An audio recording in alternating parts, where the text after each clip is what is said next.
Hello, beautiful people. Today we're going to be doing the second half of my February reading wrap-up. Stay tuned.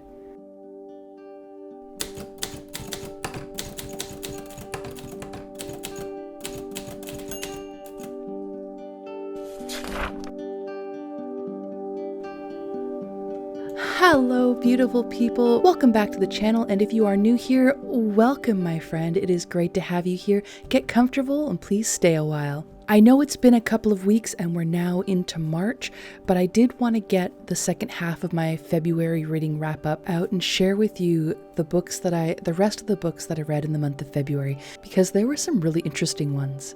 In my last video, we set up my February spread, and I shared with you my thoughts on the book Pride and Prejudice by Jane Austen. If you are interested and you want to see that, you can check out the tag at the top of the screen here, and it'll take you to my reading journal playlist, which is everything up until now. But for right now, we're going to turn the page and start working on my next spread. So the next book I read in February was Emma, also by Jane Austen.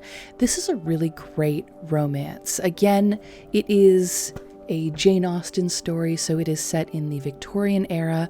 It is the story of Emma, who is a wealthy from a good family, and she's a lady, and her father's a lord. They have property.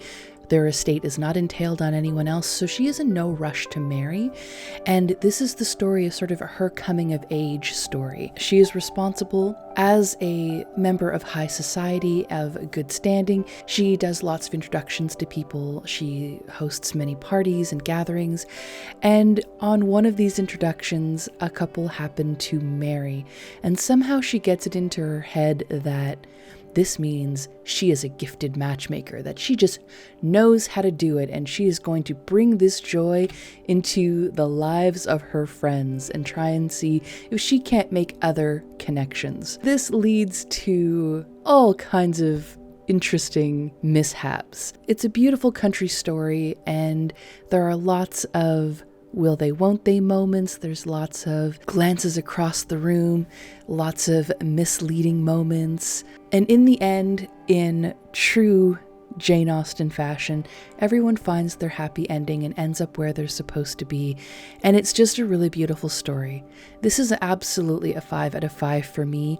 I can't think of a Jane Austen book that isn't a 5 out of 5. If you can think of one, drop it down in the comments below. I would love to check it out. Great book. For this layout, I'm using this blue tissue paper, crinkling it up to make it look like taffeta of a gown of some sort of fabric like that. And then I have the cameo of a girl with flowers, because again, this is a country nobility, and I sort of wanted to tie that in. It also sort of plays into some of the themes throughout the book, and I wanted to leave lots of room for notes, and so that's why I've left the rest of the page blank, ready to go with just a nice cursive Emma, and I wanted to have that space to give my thoughts room to breathe. And on the adjacent page, I am doing my second spread. Again, I'm going with that blue tissue paper in the bottom corner to sort of anchor in the bottom half of the page. I'm reading another Victorian romance. This on the second page is Little Women by Louisa May Alcott. It is the story of the March family, the 4 sisters, Meg, Jo, Beth, and Amy. This family was historically well-bred and well-off, but they have since lost their fortune. So they are well-educated, they each have a talent that is encouraged by their family, and they do have opportunities to go to some of the finer parties. And again, much like this time, the expectation is to try and marry well. The hope is they would marry well so that they would be more comfortable. But while they enjoy finer things, they would much rather marry for love. The oldest sister, Meg, does try to find opportunities and go to coming out parties and go to balls, but she ends up falling in love with someone who doesn't have a lot of money, and she is the first sister to marry. The second daughter is Jo, and she is determined to be a great author. She ends up meeting Laurie, who is their next door neighbor and extremely well off.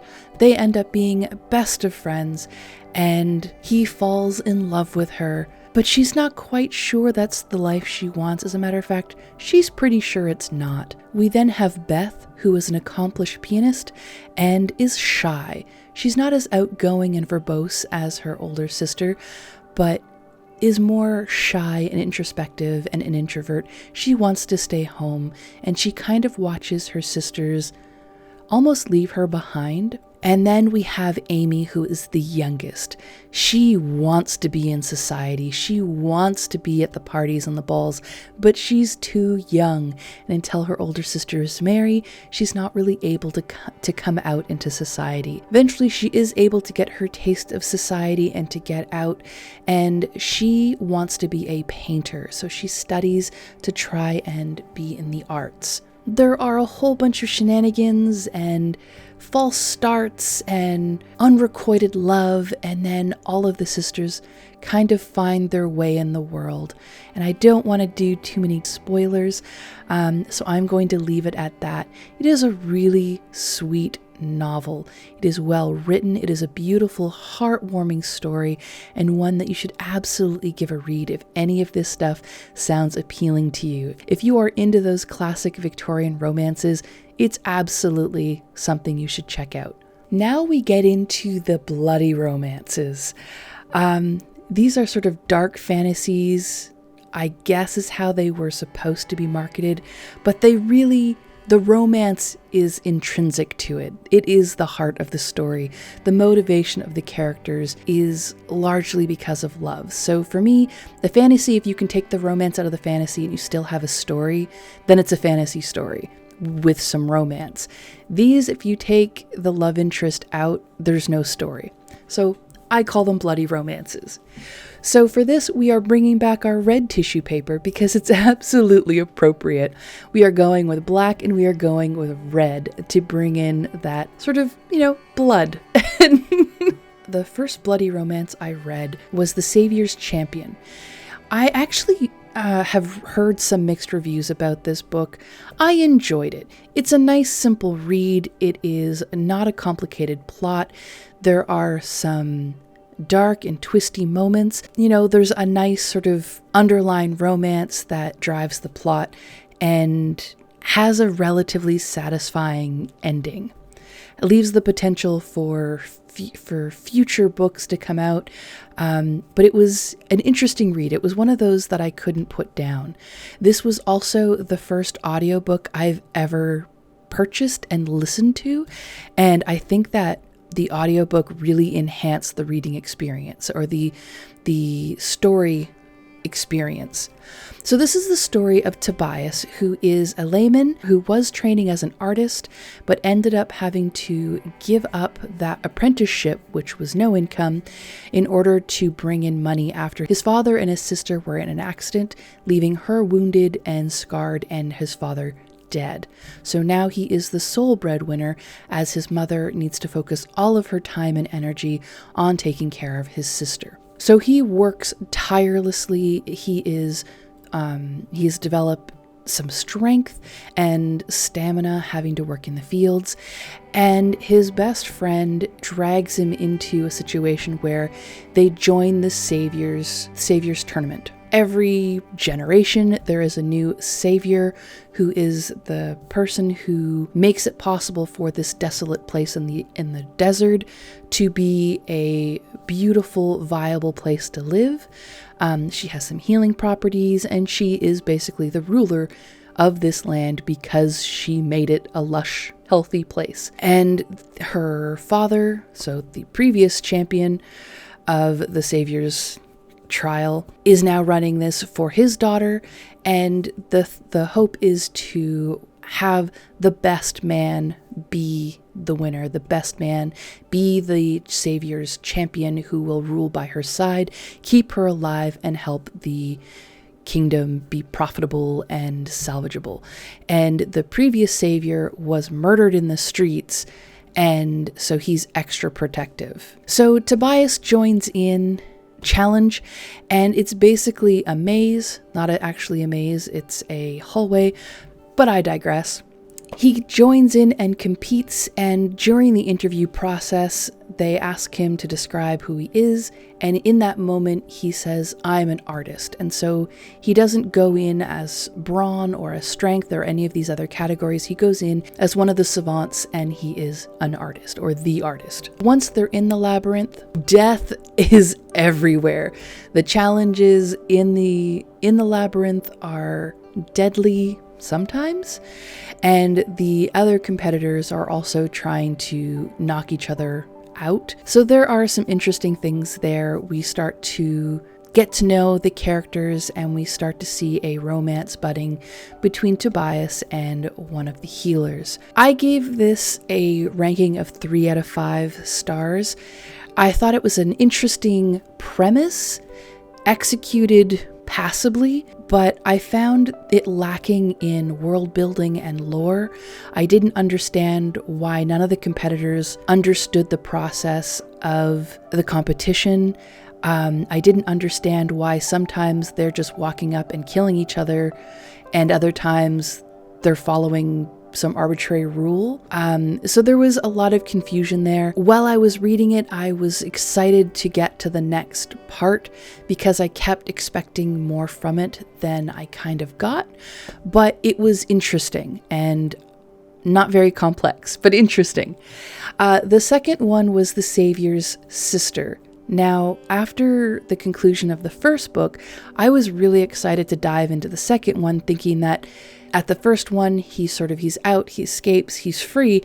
And I was really expecting the next book was going to sort of fill in some of those gaps is in like retrospect, but fill in the world. Here we were going to start to learn how the society works, how things change. And we really don't get that. We basically get a repeat of the first book, from the Savior's perspective. It's called The Savior's Sister. The same story, just filling in some of the gaps of things she's doing while he's doing challenges. And the things she's doing don't really make sense and absolutely do not paint her. They don't enhance her character. It actually kind of takes away from a lot of characters. So the second book, I'm giving a 2 out of 5. But interesting series, really interesting premise. Yeah, check it out if any of that sounds interesting to you. The last series I read in this month is the Black Jewels trilogy. And oh my god, do I love this series. This series is magic, it's fantasy, it's brutality, it's epic. This is another one that's a very dark romance, and it deals with some extremely, extremely sensitive subject matter. There are a lot of horrific, traumatizing things that happen to one of the main characters, and so make sure you check out the trigger warnings before you read it. But I feel like all of those issues were dealt with extremely sensitively in a way that me, who has been through some trauma, I still enjoyed the read. I still enjoyed the book. I enjoyed the dark twists, and I enjoyed the revenge, and I enjoyed the person who is the victim of some horrible atrocities really getting her own back. I enjoyed just everything about this book. This series is a 5 out of 5 for me. Loved it once, love it even more the second time. Sorry.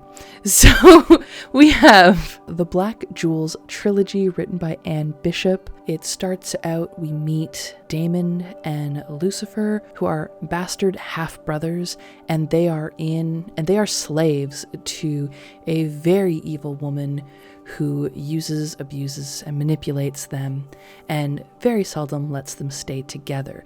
These two are dark jeweled men in this world. If you wear a jewel, that is your source of magic, or you can tap into that magic, and the darker the jewel, the more powerful you are. Dark jeweled men in the court of a dark jeweled woman, but who is not as powerful as them, so she keeps them under control. They are waiting.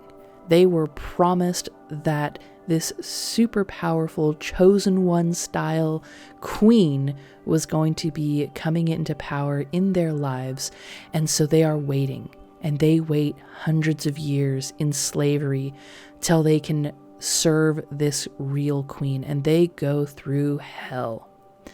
Then we have Janelle, who comes on the scene, who is this extraordinary young girl who seems to have no power and wears no gem, and everyone assumes is just not of the jewels, so not of magic, and really it's because her family doesn't care to pay attention to the signs. She is a dark jeweled witch and is incredibly powerful, and because this is a time where Dorothy, who rules all of this and has these two brothers in servitude, along with a whole lot of other men and women, she's running things poorly. Like, she is not a good ruler, and she is killing any women who have darker jewels than her, so that no one can take power from her. So Janelle is born and is completely overlooked, is neglected, and is abused, and she takes all of it. She's a little girl who's in this terrible situation and is just overlooked and poorly treated and is put in and out of hospital for outbreaks because people just can't understand her. And she tells these crazy stories about how she has met unicorns and all of these creatures that everyone believes to not exist. And she talks about her magic tutor, Satan, who she happens to meet in the underworld. And no one believes her, so they lock her up for a while, and she learns to keep her mouth shut and to stop trusting her family. And sees and hears horrible things that happen in the hospital because they just abuse the children there, and they try and break anyone who has a dark gem. And so these girls are just being tortured. But she's able to come into her own, and she meets up with these brothers, and she is actually taught by Satan. And it's just the story of how this young girl in this terrible situation comes to find her strength and comes to change the world if she can. And these men who want to see things improve. And it's just sort of how they all come together, and it's their journey through this whole process. And it is an dark fantasy. 5 out of 5, 100% recommend. You should totally check it out. So those are my books of this month. I finished reading The Hallows. I read these romances. Some of them are light Victorian romances. Some of them are very modern, dark romances. Really, really great month for books. I really did enjoy everything I read, even if some of them left me wanting. I enjoyed what they were for what they were. Really, really good month. I'm terribly pleased with everything I've read and enjoyed this journey. I hope you've enjoyed coming along this journey with me. If you check out any of these books, drop down in the comments below. Let me know what you thought of them. And if you do check them out, come back and let me know your thoughts. Do you agree with my thoughts or my ratings, or do you have a completely different opinion? I mean, the beautiful thing about literature is it really is what you get out of it, how you enjoy it, the messages you receive, and it's a personal thing. It's art. So please share your thoughts down in the comments below. I would love to hear all of them. Thank you so much for sticking with me for this super long video. I apologize for the length, but I just read a lot and they were so good. So I hope you enjoyed the video, and as always, be sure to hit that like button if you enjoyed the content, and hit the subscribe button if you want to see more videos from me. Until next time, take care, my friends, and I will see you in the next video. Bye, guys!